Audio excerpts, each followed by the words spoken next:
The air within the Grand Vexian conclave was not air at all, but a shimmering, dense suspension of noble gases tailored for the respiratory needs of the dozen senior delegates, each representative of an ancient stellar dominion that composed the hegemony of the Nine Rings. The chamber itself was an impossible space, a spherical void carved from a compressed, crystallized nebula core, its interior walls pulsing with the slow, rhythmic luminosity of trapped cosmic dust, mimicking a million distant, dying stars. It was a visualization of the hegemony's core belief, that they were the culmination, the final, inevitable flowering of galactic intelligence, surrounded by the beautiful, silent indifference of a universe that had otherwise failed to produce a worthy peer. High Consul Thuron, his chitinous carapace a dull, reflective obsidian that absorbed the room's ambient light, occupied the central dais, his posture a study in calculated immobility, a stillness that communicated not peace, but a profound, heavily managed political tension. His primary ocular cluster, a tight arrangement of lenses that focused light into a single, piercing emerald beam, swept across the semicircle of lesser thrones, lingering momentarily on the pale, almost iridescent form of diplomat Kalen, the chief interlocutor for the volatile outer marches. The subject of their deliberation was a single, insignificant data spike, a ripple in the calm, meticulously mapped pool of hegemony-controlled space, concerning a newly designated, barely emergent civilization residing within the Sol system, far removed from the core orbits. For generations, the hegemony's policy concerning the nascent clusters had been one of benign, distant observation, a philosophical commitment to allow organic, non-engineered intelligence to unfold without the corrupting influence of the vast, ancient powers. They were children playing in the primordial mud, and the hegemony was content to watch from the high balcony of history.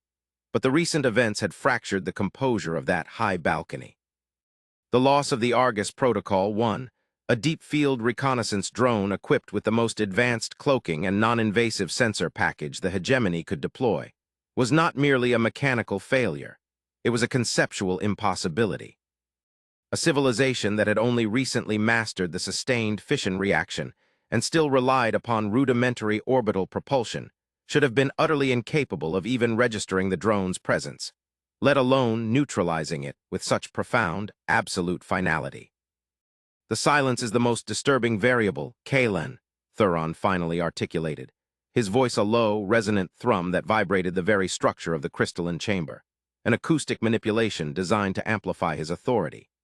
Our deep space relay stations registered a momentary, highly localized energy signature coincident with the Argus cessation, a signature that, when analyzed, suggests a brief, contained, but overwhelming kinetic discharge. There was no preceding sensor echo, no navigational error, no internal failure protocol. It simply ceased to exist. Our models for the Sol primitives, as they are currently cataloged, do not allow for the generation of such focused force. We are debating a paradox, Consul. Thuron shifted, the faint, rustling sound of his rigid breathing apparatus a counterpoint to the deep silence. And paradoxes are an anathema to the hegemony's stability. Diplomat Kalen's form seemed to absorb and refract the starlight, giving him an ethereal, unsettling quality. His species, the Iridians, were known for their profound, cold logic, unclouded by the emotional complexities that sometimes afflicted the Vexian leadership. He leaned forward, his multifaceted eyes focusing on Thuron with an intensity that bordered on accusation. The paradox, High Consul, lies not in the data, but in our perception of the data. We have consistently utilized outdated observation parameters, prioritizing the analysis of their planetary surface conflicts and resource allocation, applying our own archaic, expansionist templates to an entirely unknown entity. We have assumed their technological advancement follows the linear, predictable trajectory documented across the past several millennia of monitored species. The sudden, absolute neutralization of the Argus indicates either a catastrophic miscalculation of their technological baseline or the intervention of a third, unforeseen entity operating within their sphere of influence. Both options are equally destabilizing to the tenets of the Pax Galactica.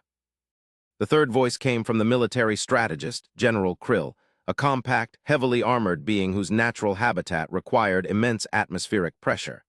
His communication was mediated through a sophisticated pressure exchange field, manifesting as a sharp, metallic hiss.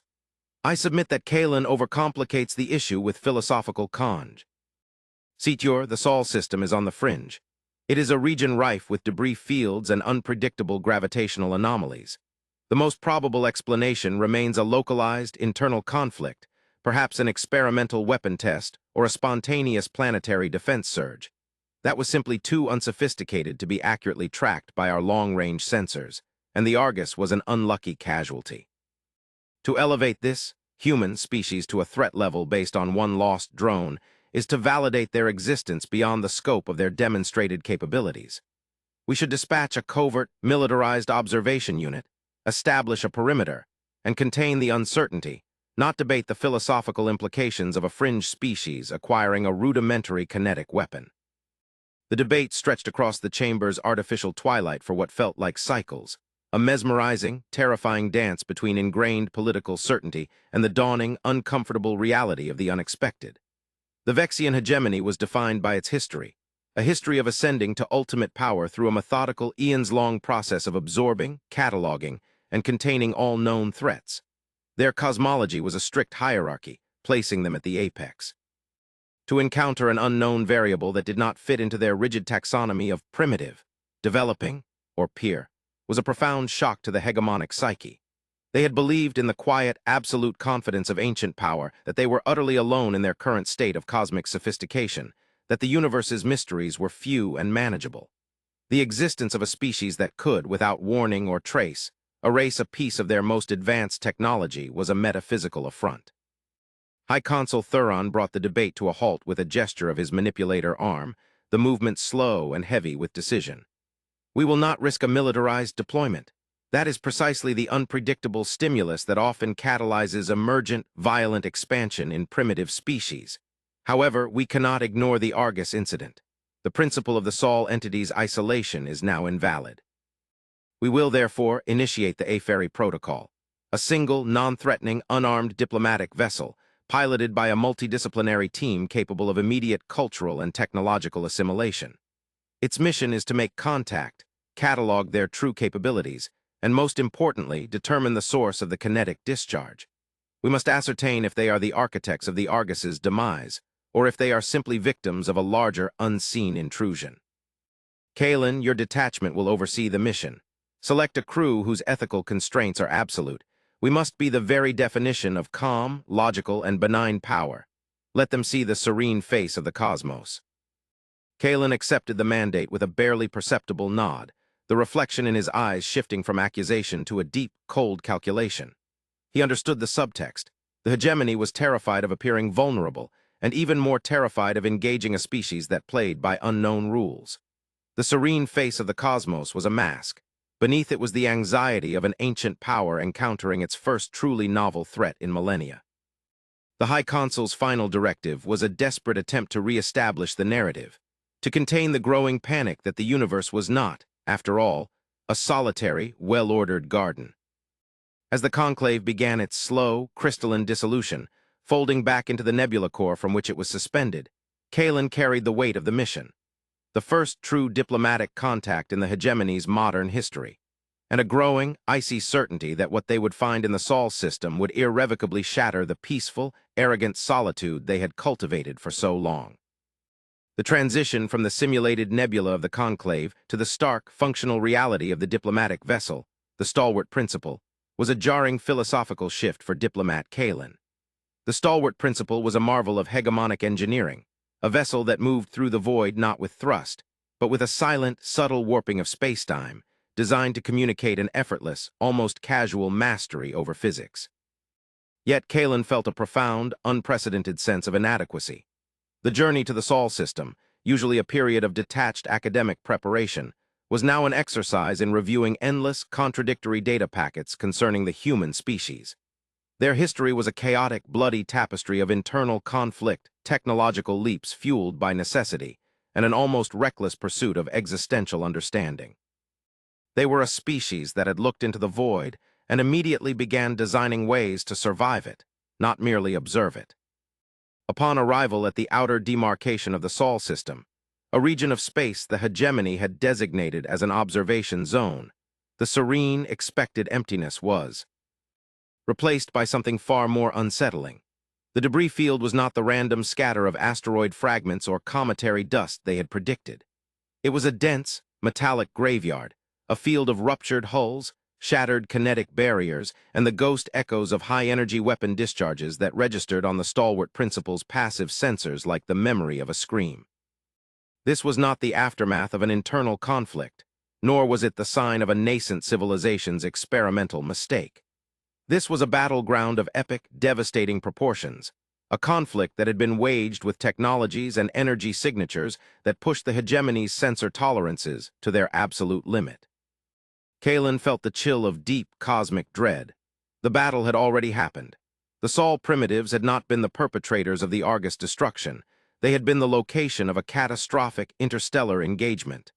And the hegemony, in its self-imposed isolation and arrogance, had missed the entire event, dismissing the energy spikes as a local anomaly.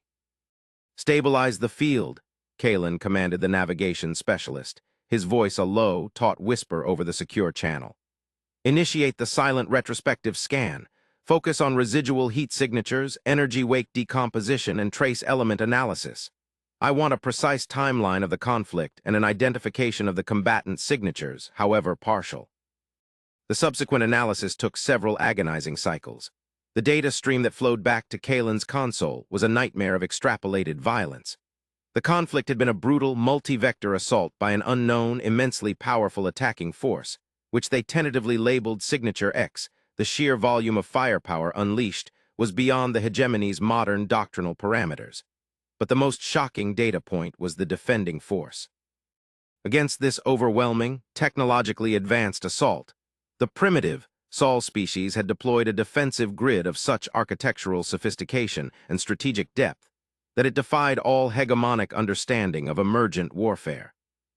"Consul Kalen," the analysis specialist reported, the distress in his voice barely masked by the protocol filter. "The Defender's primary energy signatures, which correlate perfectly with the Sol civilization's known, albeit theoretical, propulsion and energy profiles, exhibit an instantaneous energy spike far in excess of calculated maximum capacity. They deployed a counteroffensive that was mathematically impossible given our cataloged knowledge. They utilized kinetic rail systems with velocities that approached the theoretical limit and energy shielding that held against focused plasma discharge fields. And look at the engagement zones, Consul. They were defending a specific location in deep orbit, utilizing their planetary structure as a primary, immutable anchor point. This was not a chaotic defense. It was a highly organized, sacrificial strategy." Kalen stared at the holographic projection of the Sol system, now overlaid with the spectral traces of the Titanic battle. The human species, the species they had dismissed as children, had held the line against an unknown, superior enemy, and based on the current data, they had inflicted catastrophic damage on the aggressor, forcing a retreat. The debris field was a testament to both the brutality of the attack and the unimaginable ferocity of the defense. The hegemony's assessment was not just wrong, it was dangerously, cosmically flawed. "Cease the analysis," Kalen announced, his decision immediate and absolute. "The diplomatic mission is aborted. This is no longer a matter of cataloging a new species. It is an issue of existential security. We have stumbled onto a galactic conflict, not a local skirmish. We must withdraw and report the findings." But as the stalwart principle began its subtle, preparatory shift into warp space, a new, singular energy signature pierced the chaotic background noise of the battle remnants. It was faint, almost imperceptible, emanating from the debris field itself, from the heart of the wreckage. It was a controlled, low-frequency transmission, utilizing an encryption algorithm that was utterly foreign yet structurally perfect, a mathematical construct of unnerving elegance and logical constraint. "Consul," the communications specialist cried out, his voice now a tremor of genuine fear. "A signal, it's coming from a non-hegemonic vessel. No, a derelict, heavily damaged vessel, partially cloaked by the residual energy wake of the conflict. It is not an aggressor signature. It is a distress beacon, or perhaps something else entirely. It is utilizing an ancient, long-abandoned precursor-era cipher key." Kalen approached the console, his entire attention focused on the incoming transmission. The source was a tiny, battered hull barely holding structural integrity, floating amidst the ruin of much larger alien warships. It was clearly a human vessel, bearing the scars of kinetic and thermal impact that should have reduced it to vapor. It was alone. "Decrypt and translate," Kalen ordered, the weight of history pressing upon him. "Prioritize the core message, disregard the encryption origin for now. If this is a distress signal, it is the first true voice we have heard from this conflict." The decryption took time, the human-designed cipher proving to be a masterpiece of layered, logical complexity. When the data finally stabilized and the linguistic parsing was complete, the translated message was not a plea for rescue, nor a declaration of war, but a single, profound log file, addressed not to a potential rescuer but to the cosmos itself, a calm, final record. The file was designated, "The Alastair Protocol, Testimonial of Saul's Boundary." The file opened not with a chaotic image of war, but with the steady, unnervingly calm face of a single human, a man in a specialized, damaged environmental suit. His eyes held the exhausted wisdom of someone who had witnessed the end of a world and survived it. The background was the dark, ruined expanse of what had once been Earth's orbital defense station. ACT-2, Human Reveal. The stalwart principal's control deck fell into a silence more absolute than the vacuum outside. The holographic projection of the human, Alastair, filled the void, his image flickering occasionally due to the degradation of the source data. His voice, translated into the hegemony's standard dialect, was a deep, steady baritone, utterly devoid of the panic, irrationality, or aggressive posturing that the hegemony's cultural templates predicted for a survivor of such apocalyptic violence. This was not a primitive screaming into the dark. It was a scholar reciting a theorem of existential physics. "This is Alastair," the voice began, each syllable carrying an unnerving emotional gravity. "Designation, Guardian Historian, Sol System Defense Command. Time Index, T+148 cycles post-Krellian withdrawal. This record is intended for any sentient entity capable of deciphering its structure, regardless of origin, intent, or temporal displacement. We transmit not for salvation, but for archival integrity. We were attacked. Not by a peer, not by a competitor, but by an entity operating on a purely extractive cosmological calculus. The attackers, which we have designated the Krellian Scourge, arrived not to conquer or subjugate, but to harvest a specific resource embedded within our stellar geography, a resource whose true nature they do not comprehend, but whose signal they could track." Kalen felt the deep, foundational crack in the hegemony's belief system widen into a chasm. The species they had catalogued as barely spacefaring had just calmly named an aggressor that the hegemony itself believed to be a myth, a dark, cautionary tale whispered between ancient starfaring polities. The Krellian Scourge, a civilization rumored to devour entire stellar systems for the raw, exotic matter within their cores, beings who had not been sighted in epochs. Alastair continued, his eyes meeting the unseen camera lens with a detached, professional intensity. "Our initial pre-contact protocols were immediately engaged. We did not retaliate with our full capacity. Our primary strategic objective was not annihilation, but ethical containment. Our technology, advanced far beyond the projections of any external observation, was designed not for expansion, but for absolute non-aggressive self-preservation. When the Krellian demand for surrender of the Sol core boundary construct was issued, their terms were immediate and absolute planetary dismantling. Their philosophical structure is fundamentally non-negotiable. They recognize only entropy and acquisition." The screen shifted, displaying a geometric schematic, a clean, logical representation of the Sol defense grid. It was a matrix of interlocking, energy-dampening fields and kinetic projector arrays, deployed with a precision that turned the chaotic expanse of space into a segmented, lethal fortress. The hegemony's own defense doctrine relied on massive, detectable power projection. The human system was an inverse, silent, elegant, and overwhelming in its coordinated, logical application of force. The ethical constraint was the most complex variable. Alastair's voice deepened slightly, a subtle shift in emotional resonance that Kalen registered as a profound moment of reflection. To deploy a force of such destructive potential against a sentient entity, however malevolent, required absolute certainty of intent and a profound philosophical justification. For us, that justification resides in the sanctity of the boundary. We believe in the ethical necessity of non-expansion beyond a certain point of cosmic knowledge, a self-imposed barrier to prevent the very type of destructive, acquisitive behavior the Krellians exhibit. The attack validated our necessity. The video then showed the devastating counterattack. It was not a chaotic barrage, but a series of synchronized, near-instantaneous kinetic impacts that tore through the Krellian fleet formations with surgical precision. The defense was not about saving the ships or the structures. It was about protecting the core boundary construct and minimizing the collateral damage to the home world. The logic was cold, pure, and utterly alien to the hegemony's model of self-preservation, which prioritized the survival of the governing entity above all else. "We fought with absolute precision," Alistair narrated over the stunning visualization of the battle. "Every weapon discharge was governed by the minimum necessary force doctrine. We eliminated propulsion systems, neutralized primary weapon arrays, and opened hull sections to the vacuum, but we avoided wherever possible the immediate and total vaporization of their vessels. Our objective was to incapacitate and deter, not to erase. We wanted them to retreat with a memory of the resistance, not to confirm that the Sol system was merely another resource to be consumed." Kalen realized the monumental implication of this statement. The human species, in the midst of its existential war for survival against an overwhelming mythical foe, had exercised a level of ethical control and strategic restraint that the technologically advanced hegemony had abandoned millennia ago in its own rise to power. They were calm, not because they were powerful, but because their power was rooted in a profound, logical, and self-imposed ethical constraint. Their strength was not in their weapons, but in their philosophy.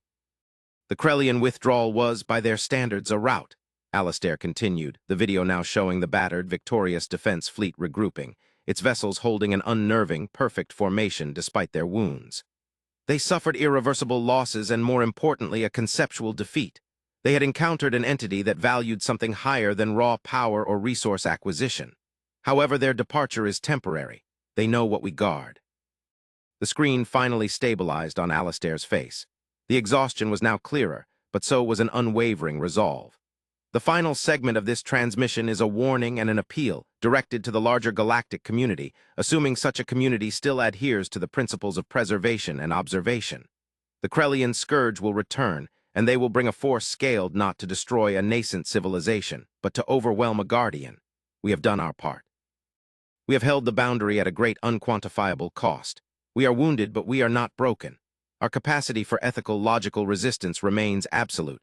Our appeal is simple. If you intercept this, know that we are not the primitives of your old data files. We are the inheritors of the boundary, the unexpected sentinels. If you are a power that seeks peace, do not approach with arrogance, but with the measured, logical caution that such a cosmic burden demands. We are waiting. We are ready. But we are alone no longer." The transmission ended abruptly, the screen returning to the image of the battered, silent human vessel floating in the ruin.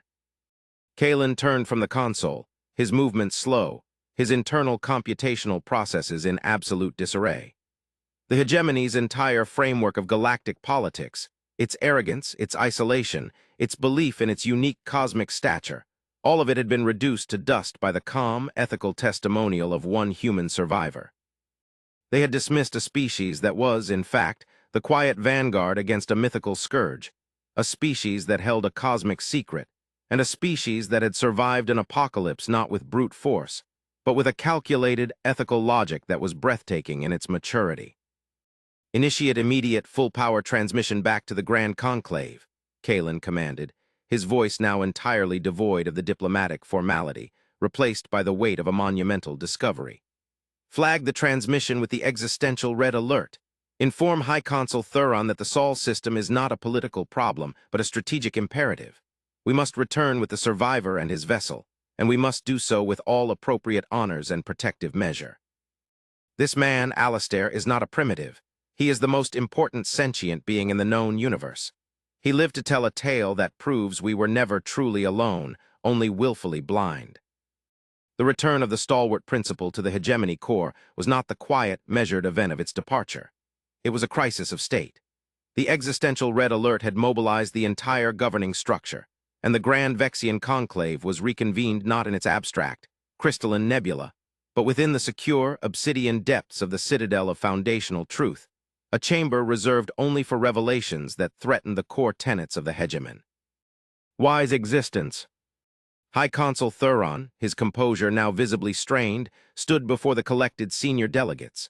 The holographic projection of Alistair's face, the calm, philosophical intensity of the human survivor, flickered continuously in the center of the chamber, a stark, uncomfortable monument to their collective error. "The analysis is complete," Thuron announced, his voice a tight, barely controlled rumble. "Every data point in the Alistair protocol has been verified. The conflict was real. The aggressors were indeed the Krellian scourge, operating with a tactical sophistication and destructive capacity that exceeds our own historical records. Most crucially, the Sol civilization, the humans, did not merely survive this attack. They repelled it through a strategic, calculated deployment of an advanced technological matrix governed by a philosophy of ethical containment and minimum necessary force. We are not discussing an emergent, chaotic species. We are discussing an entity that has achieved a profound synthesis of power and ethical maturity that our own civilization has long since forgotten." The subsequent debate was not one of policy, but of collective psychological trauma. The delegates, representing ancient polities that believed themselves to be the sole keepers of cosmic order, grappled with the cognitive dissonance. General Krill, his metallic voice stripped of its earlier arrogance, articulated the military paradox. Their defense grid was not an arsenal. It was a logic engine. They fought with a restraint that maximized the enemy's confusion and minimized their own expenditure. They chose not to exterminate, but to create a boundary they were willing to die for. This is a strategic depth we cannot comprehend. Our doctrine dictates overwhelming force, total victory. Their doctrine is one of quiet, perpetual guardianship.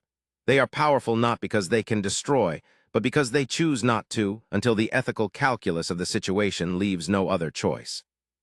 Diplomat Kalen, now elevated to the status of chief interlocutor for the Sol crisis, provided the cultural analysis. "We misunderstood their history. We saw their planetary conflicts and labeled them as innately aggressive. We failed to see that those conflicts were the necessary, brutal crucible that forged their ethical core.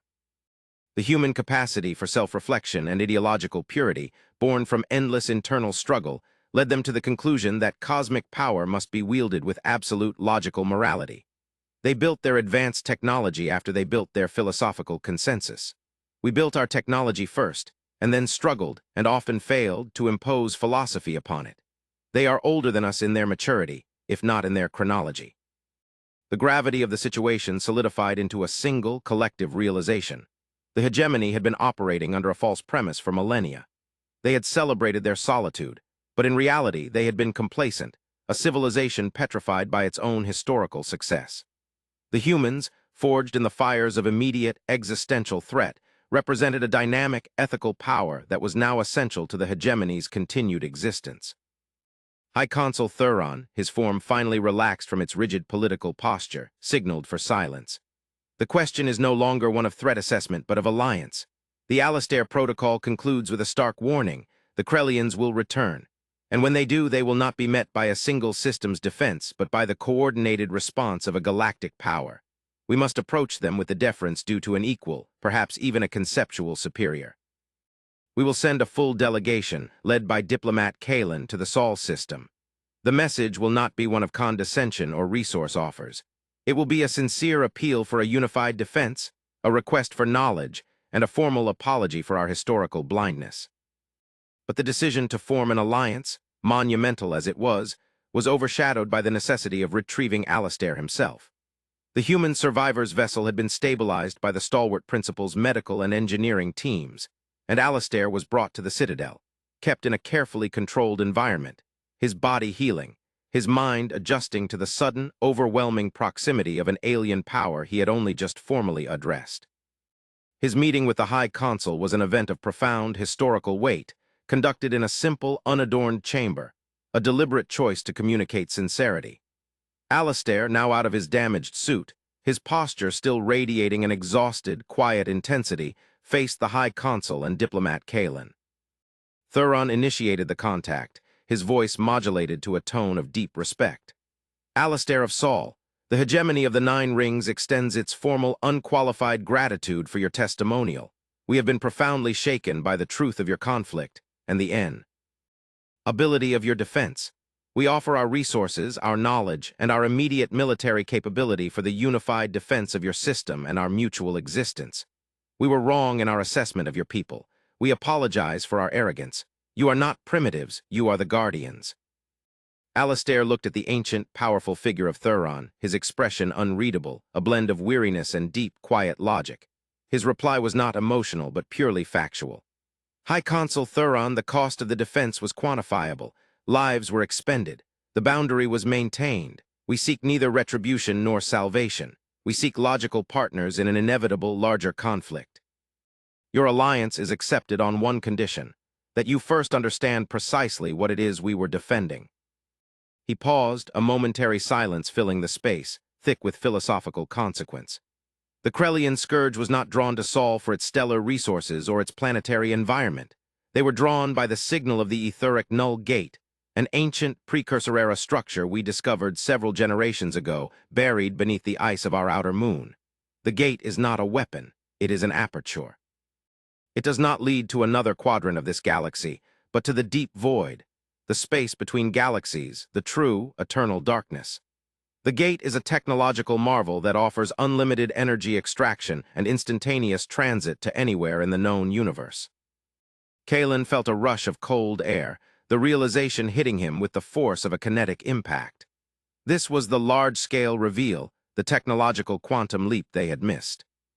Why was the existence of such a transcendent technology omitted from all our sensor data and historical analysis? Kalen managed to ask, his voice barely a whisper. Alistair's eyes held a deep philosophical answer. Because we chose to omit it. The null gate represents the ultimate temptation, the instantaneous acquisition of unlimited power and cosmic reach. We realized that any species that sought to use the gate, particularly for expansion or acquisition, would inevitably become the next Krellian scourge. Our philosophy, forged in the crucible of self-destruction, dictated that the ultimate power must be protected, not utilized. We are not a starfaring empire. We are the librarians of the boundary. We cloaked the gate, guarded its coordinates, and prepared to fight to the last life to ensure that its power remained contained, a theoretical potential only. The Krellians tracked its faint, residual power signature and attacked us because they saw a resource. They did not understand that we were guarding the galaxy from the gate itself. He looked directly at Thuron, his expression challenging the core of the hegemony's expansionist history. The attack on Earth was not an attack on a planet. It was an attempt to seize the key to cosmic chaos. Our defense was a global commitment to cosmic responsibility. That is the price of our alliance, High Consul. You must commit not only to defending us, but to upholding the sanctity of the boundary. You must choose between the temptation of ultimate power and the ethical maturity required to contain it. We are not asking you to fight for us. We are asking you to fight with us for the principle of necessary self-limitation. Thuron, ancient and powerful, stood in the face of this profound, unexpected ethical demand, a choice between the ultimate expansion of the hegemony and the existential security of the galaxy. The silence in the chamber was the sound of a civilization undergoing a complete, seismic philosophical shift. ACT-3, Unity and Larger Twist. The alliance forged in the citadel of foundational truth was unlike any treaty in the hegemony's long history. It was codified not in terms of mutual defense pacts or resource sharing, but as the covenant of the boundary, a commitment by the hegemony of the Nine rings to an entirely new cosmological and ethical framework, the framework provided by the human species. The arrogant isolationism was shattered, replaced by a desperate, yet profound, desire for cooperative survival, and a yearning for the ethical clarity that Alistair had so calmly articulated. High Consul Thuron formally ceded command of the Unified Defense to a joint strategic council, with diplomat Kalen and Alistair as the co-directors, a move that shocked the traditionalists, but was necessary. Alistair's philosophical and strategic insights were now the core of the hegemony's defensive posture. The hegemony fleets, vast and imposing, began their silent repositioning towards the Sol system, their deployment governed by the human doctrine of invisible force projection and minimum engagement protocol.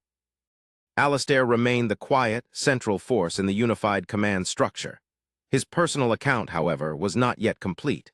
He had delivered the factual details of the Krellian attack and the existence of the Null G. But the deepest, most unnerving segment of his testimonial, the final, encrypted layer of the Alistair protocol, was only released to the unified command structure once the hegemony's commitment to the boundary was demonstrably absolute. The final segment was a single, long-form video log, recorded by Alistair himself, weeks after the Krellian withdrawal, while he was adrift and awaiting certain death or rescue. He was not talking to a potential rescuer here, but to his own conscience, a final, philosophical reflection on the cost of their guardianship. The holographic projection showed Alistair floating in the cabin of his crippled ship, the ambient light a sickly, broken yellow. His voice was heavy, not with despair, but with a monumental sense of cosmic fatigue. "The truth of the gate is not merely its power, but its purpose," he began, the words slow and deliberate. "The precursors, the species that built the etheric null gate, did not construct it for travel or energy. That was a secondary function. They constructed it as a cosmic trap. The gate in its active state does not open to the deep void. It opens to a single hypercompressed nexus point within the void, and that nexus point is a prison." Kalen and Thuron exchanged a look of deep, shared shock. The gate was not a treasure. It was a mechanism of containment. "The precursors were not a benevolent, advanced civilization seeking to share power," Alistair continued, his image flickering. "They were a fleeing civilization. They had encountered something in the deep void, something not of this universe, something defined only by a complete and utter absence of life, heat, and light, a fundamental entity of pure, organized entropy. They were losing the war against it.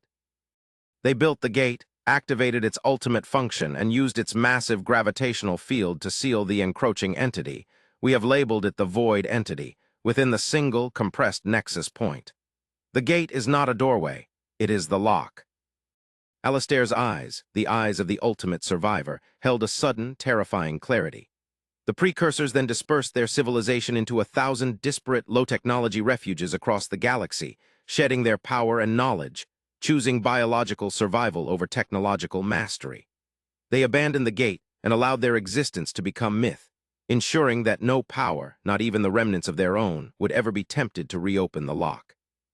The Krellians, in their greedy pursuit of the gate's power signature, were tracking the residual energy of the lock's constraint field. They were seeking to break the prison. The truth was a shattering hammer blow to the collective hegemonic consciousness. The galaxy was not a collection of isolated, competing powers. It was a cosmic prison, and the most feared, mythologized entity, the Krellian Scourge, was merely a cosmic thief trying to pick the lock of something unspeakably worse. The hegemony's ancient fear of expansion, its philosophical retreat into solitude, was not an act of arrogance, but an echo of the precursor's final, desperate wisdom. Alistair concluded the log with the quiet, devastating finality of a human who understood his true burden. "We did not discover a treasure. We discovered a responsibility. The etheric null gate is the lock.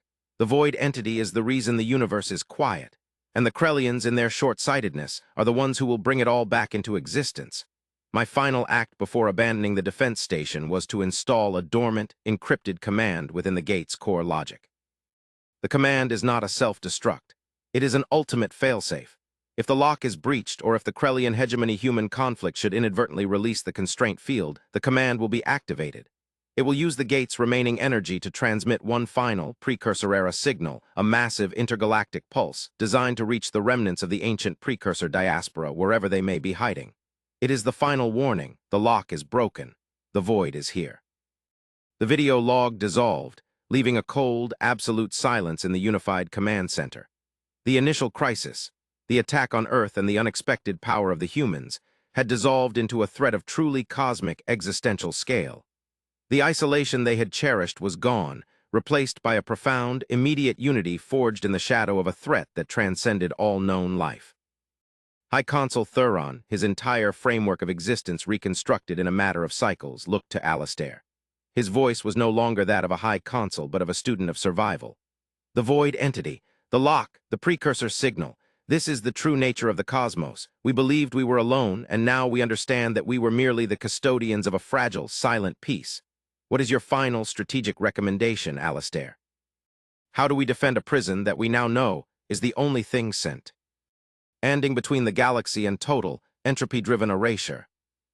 Alistair, having delivered his full testimonial, finally allowed a flicker of the immense exhaustion he carried to surface. His voice, however, remained calm, weighted with an unbreakable resolve. "The strategy remains the covenant of the boundary. We do not fight the Krellians to destroy them. We fight them to repel them, to force their immediate, absolute retreat from the Sol system. Our unified fleets must not target their vessels, but target their navigational vectors, their tactical cohesion, and their ability to sustain a long-term siege. We must show them, through a unified, ethically constrained force, that the cost of picking this particular lock is too high, too immediate, and too absolute for them to bear. He turned to Kalen, his co-director, the human understanding the Iridian's complex, cold logic. Kalen, you must utilize the hegemony's superior logistical capability to establish a hidden, three-layered defense envelope, designed not to project force outward, but to dampen all energy signatures inward. We must make the gate truly invisible, not just to the Krellians, but to the entire cosmos.